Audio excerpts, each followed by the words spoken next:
over the course of this semester, we've been taught several different terms and concepts in psychology, and we've learned how to identify these concepts, how to identify all these different disorders, and just what the overall definition of some of them are. And so what I'm going to do today is I'm going to go over some of these concepts, and a lot of these I have even gone and asked people just around town about what they know about it, or at least what they think they know about it.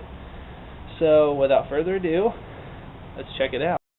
Now, two of the terms that I started with asking people were what they knew about classical conditioning and what they knew about positive and negative reinforcement, since there is a difference.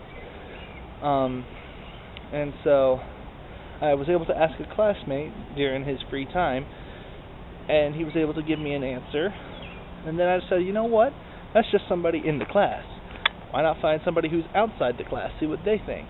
So what I did was I went out and I actually asked somebody what they thought the difference was between positive and negative reinforcement. Check it out. So the stages that we have on the reinforcements, we have positive reinforcement, negative reinforcement, positive punishment, and negative punishment. Now, positive and negative reinforcement are quite different.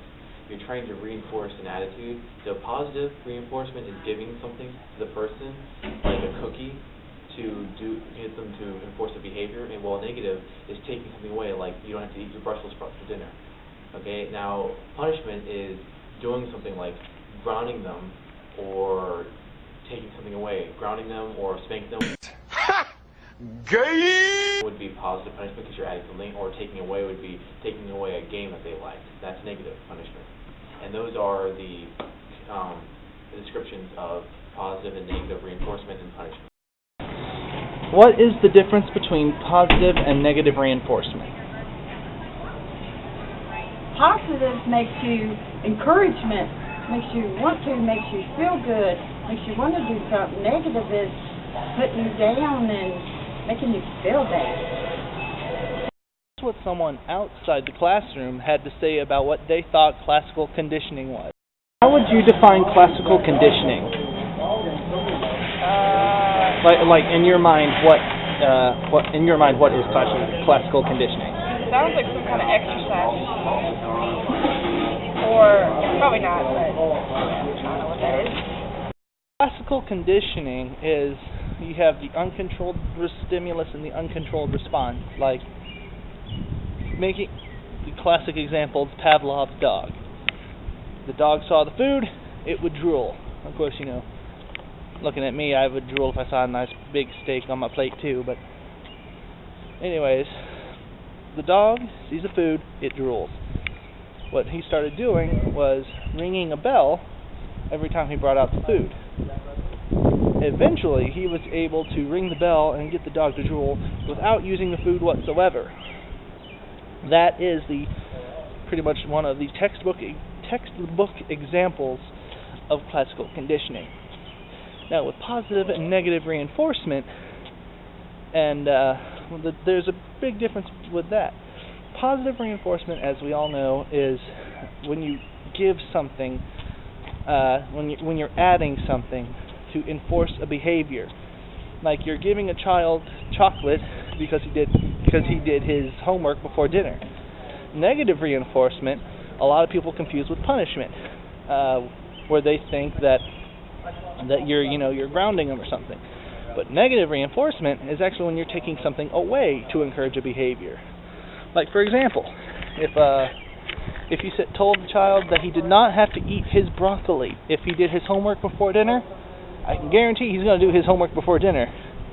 And if you tell him he doesn't have to eat his broccoli for a week, I can guarantee he'll give you a quality. Now, positive and negative punishment, that's a slightly different ball field. What that is positive punishment, you're adding something to discipline for a behavior, like a spanking. You're adding the pain to their butt. Sorry, I'm totally messing up. You're adding pain to their backside. Whereas grounding them, taking away their phone for a week, that is negative punishment because you're taking something away. Now, denial, that's the term I want to go over. What denial is, it's a defense mechanism, one of several.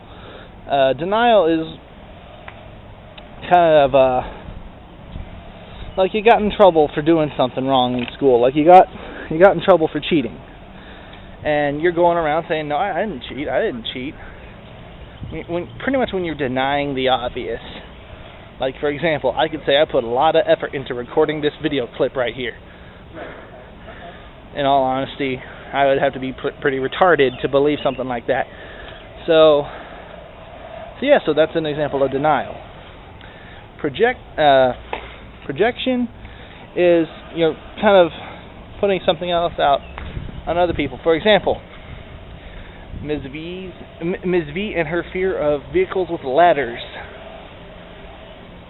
She just today gave us an example of a student coming back, I forget how many years, I think she said 3 years later, a student of hers coming up to her and finding out that they avoided a truck with a ladder. So, kind of projecting something when it's really the teacher. I don't know necessarily if that was the right way to use it, but better example would be if the teacher thought the class was tired when it was really her. Alright, how would you define displacement? Out of place. I mean, just something out of its normal environment. Now, something else that we do is called displacement. And for all you video game nerds out there, I know a lot of you do this. It's not rage quitting, so don't think about that. But what displacement is, the best example, you have a bad day at work or your girlfriend breaks up with you. What do? You get on Call of Duty and you start taking everyone behind the woodshed. And and if you're anything like the people that I've known, you start enjoying it, which is really weird. So it's when you're taking like a certain emotion or feeling you have out on anything else. Kicking a dog, serious ponage in Call of Duty, all that are good examples of displacement. Alright, how would you assess intelligence, and what kind of intelligences are there? How would I assess someone's intelligence? Yeah, how would you assess a person's intelligence? Probably starting a conversation with them. It's true. Now, how would you define book smarts and street smarts? How would you classify those? Well, I think street smart has a lot to do with their ability to comprehend common sense things versus book smart obviously is the intellect someone has from doing a lot of research and studying. Alrighty. Now, assessing intelligence is a totally separate matter. What you have to do there is, it depends on what kind of intelligence you're looking for. You got book smarts and you got street smarts. Book smarts being more, what you learn in the classroom. Street smarts being more of a common sense kind of deal. So what you have to do at that point is, the way I would do it is I would give them a series of trick questions. Like, does England have the 4th of July? Or bus driver you're a bus driver and you pick up 6 people at your first stop, drop off 2, pick up 8, drop off 4, pick up 1, drop off 7. What color is the bus driver's eyes? It all depends, like, on what kind of intelligence you're testing, how you're testing it. Because there's a Stanford, there's the whisk, and all that. It all depends on what kind of intelligence you're looking to classify and how you're trying to get that information. Alright, now the next thing I'm going to tell you guys about are the psychosexual stages. And there happen to be 5 of them. Now I know that there are going to be some people in this class that are probably going to giggle when I read off the stages. But, like I just said, there are 5 psychosexual stages. The oral stage, the anal stage, the phallic stage, the latency stage, and the genital stage. The oral stage, the pleasure center is focused more on the mouth. People who like to talk a lot, people who like to smoke cigars, people that always seem to have a drink in their mouth are fixated on the oral stage. It's the anal stage is kind of obvious where the pleasure center is there, You know, when you hear like, Thomas is so anal, you know, that stems off of that stage. You know, anal retentive and anal expulsive, I think, if I remember right. You know, how much control and perfectionism, that deal, that all ties into the anal stage. The phallic stage,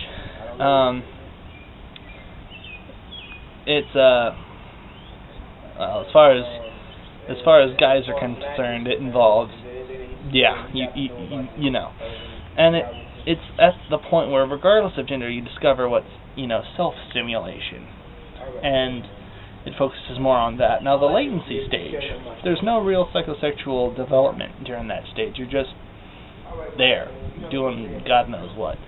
Now, the genital stage, obviously this is going to hit around more the adolescent stage. You're looking for the sexual pleasure, and not in the, you know, getting laid kind of way, but the sexual pleasure outside of the family.